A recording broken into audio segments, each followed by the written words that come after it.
पाकिस्तानात युद्धविरामावरती चर्चा होणं भारतासाठी लाजिरवाणी गोष्ट. ट्रम्प पाकिस्तानचे आभार मानत असतील तर भारताला चपराक. संजय राऊतांची घणाघाती टीका. तर भारताच्या परराष्ट्र मंत्र्यांनी राजीनामा द्यावा. राऊत आक्रमक. इराणसारखा देश अमेरिकेसारख्या महाशक्तीला शरण गेलेला नाही. अमेरिकेबाबत जगाला असलेली भीती इराणनं मोडून काढली. ट्रम्पसारख्या राष्ट्रप्रमुखाला धडा शिकवला. संजय राऊतांचं वक्तव्य. बारामती पोटनिवडणुकीसाठी आतापर्यंत 53 अर्ज दाखल केलेले अनेक उमेदवार बारामती बाहेरचे. करुणा मुंडेंचाही बारामती पोटनिवडणुकीसाठी अर्ज मागे घेण्यासाठी उद्याचा शेवटचा दिवस. उपमुख्यमंत्री सुनेत्रा पवारांनी मुख्यमंत्री देवेंद्र फडणवीसांची भेट घेतली. सुनेत्रा पवारांसोबत पार्थ पवार देखील उपस्थित होते. बारामती पोटनिवडणुकीच्या रणनीतीवरती चर्चा. सूत्रांची माहिती. तर राज्यातील इतर राजकीय आणि संघटनात्मक मुद्द्यांवरही चर्चा झाल्याची सूत्रांची माहिती. समरजितसिंह घाडगे रवींद्र चव्हाणांच्या उपस्थितीत भाजपात प्रवेश केलाय. तर भाजप प्रदेश कार्यालयामध्ये समरजितसिंह घाडगेंचा पक्षप्रवेश संपन्न. फडणवीसांच्या आदेशानं माझा भाजपात पक्षप्रवेश. माझं राजकीय भवितव्य फडणवीसांकडे सोपवलंय. समरजितसिंह घाडगेंची प्रतिक्रिया. तर पक्ष सोडण्याची पूर्वकल्पना पवारांना दिलेली होती. घाडगेंचं वक्तव्य. पटेलांच्या तिरोडा इथल्या सभेतील बॅनरवरती अजितदादांचा फोटो नाही. विकास लवांडेंची पोस्ट. तर तटकरे आणि पटेलांनी स्वतंत्र असल्याचं दाखवून दिलं.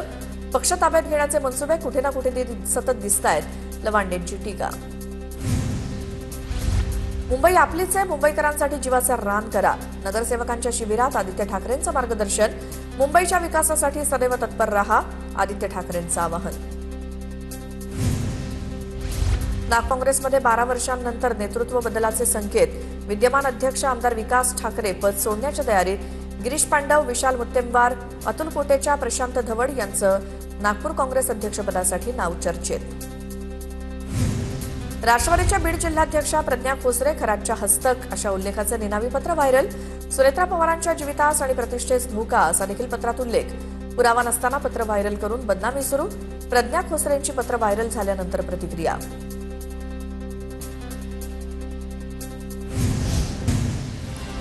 बोंधू अशोक खरातला दुसऱ्या गुन्ह्यात 14 दिवसांची न्यायालयीन कोठडी. बोंधू खरातला आज व्हिडिओ कॉन्फरन्सिंगद्वारे कोर्टात हजर करण्यात आलं होतं.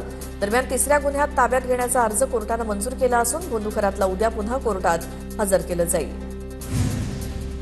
बोंधू अशोक खरातच्या अश्लील व्हिडिओची ऑनलाईन विक्री सुरू असल्याचा प्रकार. खरातच्या अश्लील व्हिडिओची 15 ते 20 रुपयांना विक्री. खरातचा व्हिडिओ विक्री प्रकरणात सायबर विभागात गुन्हा दाखल. सोशल मीडियाच्या माध्यमातून 15 ते 17 व्हिडिओ विकल्याचं समोर. बोंधू अशोक खरात प्रकरणात तक्रारींचा आकडा वाढला. आणखी 11 महिलांनी पुढे येत लैंगिक शोषणाचे आरोप केले. आतापर्यंत पीडित महिलांच्या एकूण 19 तक्रारी.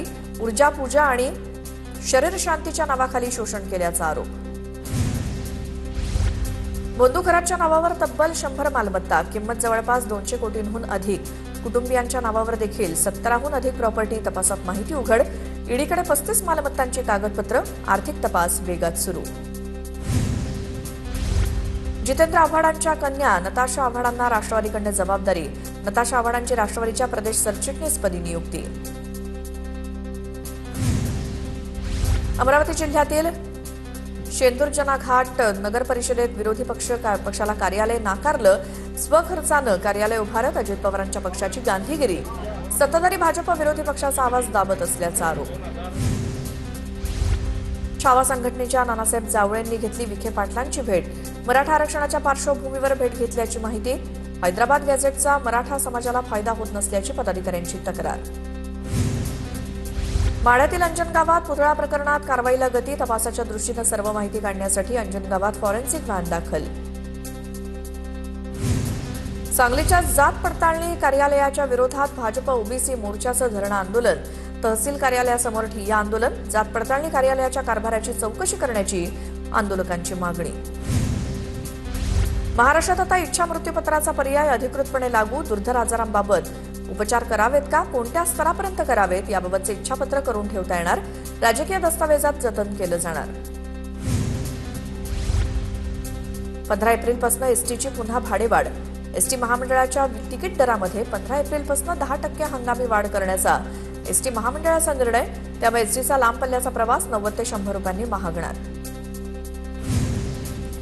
राज्यातील शाळांमध्ये 11 वर्षांनंतर पडताळणी, बनावट विद्यार्थी आणि शाळा शोधण्यासाठी शिक्षण संचालनालयाचा निर्णय. इयत्ता 2री, 9वी आणि 11वीच्या विद्यार्थ्यांची पडताळणी होणार.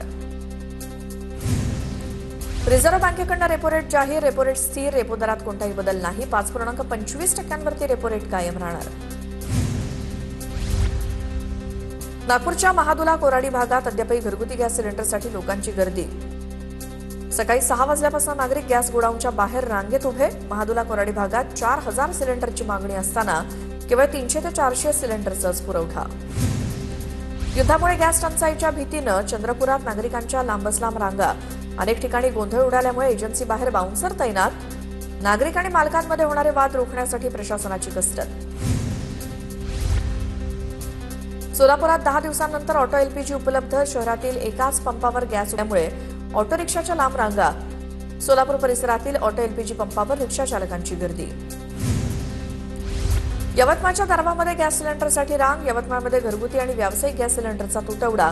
कडाक्याच्या उन्हात देखील नागरिक सिलेंडरसाठी रांगेत. नंदुरबारमध्ये महिनाभरापासून गॅस सिलेंडरचा पुरवठा बंद असल्यामुळे नंदुरबारमध्ये व्यवसाय बंद पडण्याच्या मार्गावर. केटरिंग व्यवसायावरती मोठा परिणाम. लग्नाच्या ऑर्डर घेणं बंद. सिंधुदुर्गातील हॉटेल व्यावसायिकांवरती व्यावसायिक सिलेंडर अभावी उपासमारीची वेळ. हॉटेल व्यावसायिकांना आखाती देशातील युद्धजन्य परिस्थितीचा फटका. काही व्यावसायिकांनी मेनूमध्ये केली कपात. रत्नागिरीत सिलेंडरनंतर आता खत टंचाईचा धोका. आखाती देशातील युद्धजन्य परिस्थितीचा परिणाम आता खतांवरती होण्याची शक्यता. रत्नागिरी जिल्ह्यासाठी 28,000 मेट्रिक टनाची खतांची मागणी. केवळ 12,000 मेट्रिक टन खतासाठी मंजुरी. कांदिवली मालाड दरम्यान लिंक रोडवरती वाहतूक कोंडी. मुंबईकडे येणाऱ्या मार्गावरती वाहनांच्या रांगा. कांदिवली डहाणूकरवाडी ते मालाड वलनई मेट्रो स्टेशनपर्यंत वाहतूक कोंडी. मुंबईच्या गोमटेतील शिवाजीनगर परिसरात मनपाची 1000 अवैध झोपड्यांवरती तोडक कारवाई सुरू. पोलीस बंदोबस्तात लोकशाहीर अण्णाभाऊ साठे नगरजवळच्या डबावाला कंपाऊंडमध्ये अवैध झोपड्यांवरती पालिकेची बुलडोझर कारवाई.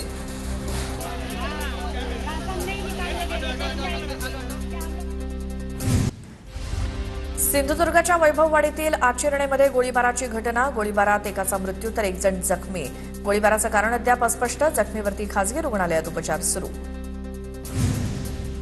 ऐरोली मुलुंड रोडवरती रेल्वे प्रशासनाच्या भोंगळ कारभारामुळे कारवरती हाईट बॅरियर कोसळलं. तर मुलुंड इथल्या सागरगावकर यांच्या गाडीवरती हाईट बॅरियर कोसळल्यानंतर वाहनाचं मोठं नुकसान. ऐरोली सेक्टर 5 मध्ये घडली घटना. पिंपरी चिंचवडमध्ये रक्ताचा तुटवडा. वाढती रुग्णसंख्या आणि रक्तदात्यांच्या घटलेल्या संख्येमुळे रक्तपेढ्यांवरती ताण.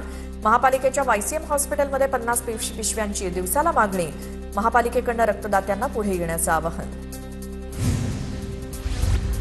पिंपरी चिंचवडकरांनो, पाणी जपून वापरण्याचं आवाहन. पवना धरणात जूनपर्यंत पुरेल इतकाच पाणीसाठा शिल्लक. कडक उन्हाळा, त्यात पाण्याच्या वाढत्या मागणीमुळे पाण्यापाट्यानं घट. ठाण्याच्या शहापूरमध्ये भीषण पाणी टंचाई. जलजीवन मिशन योजनेची 75% कामं अर्धवट. गावपाड्यांवरती पाण्यासाठी महिलांची वणवण. भावली धरण योजना रखडल्यामुळे स्थानिकांमध्ये प्रशासनाविरोधात रोष. चंद्रभागेचं पाणी शुद्ध करण्यासाठी वापरलेलं इंग्लंडचं सेबर तंत्रज्ञान प्रभावी ठरत नसल्याचं चित्र समोर. या तंत्रज्ञानामुळे नदीतील पाणी स्वच्छ होईल असा दावा करण्यात आलेला होता. तब्बल 34 कोटींचा खर्च या सेबर तंत्रज्ञानावरती करण्यात आलाय. पूर्णा नदीवरील पुलासंदर्भात मोठी माहिती समोर. नदीवरचा पूल बांधण्यासाठी 70 कोटींचा निधी उपलब्ध झाला होता. अधिकाऱ्यांची माहिती. दोन्हीकडनं मार्गासाठी निधी मंजूर असून भूसंपादनाचं काम लवकरच सुरू होईल. अधिकाऱ्यांकडनं माहिती. जालन्यातील बदनापुरात वर्गखोल्यांची दुरवस्था. गेल्या 6 महिन्यांपासून 1ली ते 3रीच्या विद्यार्थ्यांना मंदिरात बसून शिक्षण घेण्याची वेळ. वारंवार तक्रारी करूनही प्रशासन दुर्लक्ष करत असल्याचा आरोप. अहिल्यानगरमध्ये सर्वांसाठी आरोग्य हा संदेश घेऊन जिल्हा रुग्णालयामध्ये जागतिक आरोग्य दिन साजरा करण्यात आला. यावेळी आरोग्यविषयक जनजागृतीसाठी विविध कार्यक्रमांचं आयोजन करण्यात आलं होतं. मानसिक आरोग्यासंबंधी मार्गदर्शन देखील करण्यात आलं. महाराष्ट्रातील सुप्रसिद्ध कवठेमधील बगाड यात्रा उत्सवाला सुरुवात. हा उत्सव संपन्न. या वर्षीचा बगाडा होण्याचा मान राहुल पोळी यांना मिळाला. या बगाडाची ड्रोनद्वारे विश्वजित साळुंखे यांनी खास दृश्य टिपली. धाराशिवमध्ये तापमान वाढीमुळे प्रशासन अलर्टवर. उष्माघाताच्या रुग्णांसाठी शासकीय वैद्यकीय महाविद्यालयात विशेष कक्षाची स्थापना. कक्षामध्ये रुग्णांसाठी 10 विशेष बेडची सुविधा. धाराशिवमध्ये अवकाळी पावसानं फळबागांच्या झालेल्या नुकसानीचे आजपासून पंचनामे होणार. जिल्ह्यात आंब्यासह इतर फळबागांचं मोठं नुकसान. जिल्ह्यामध्ये 33% पिकांचं नुकसान झाल्याची माहिती.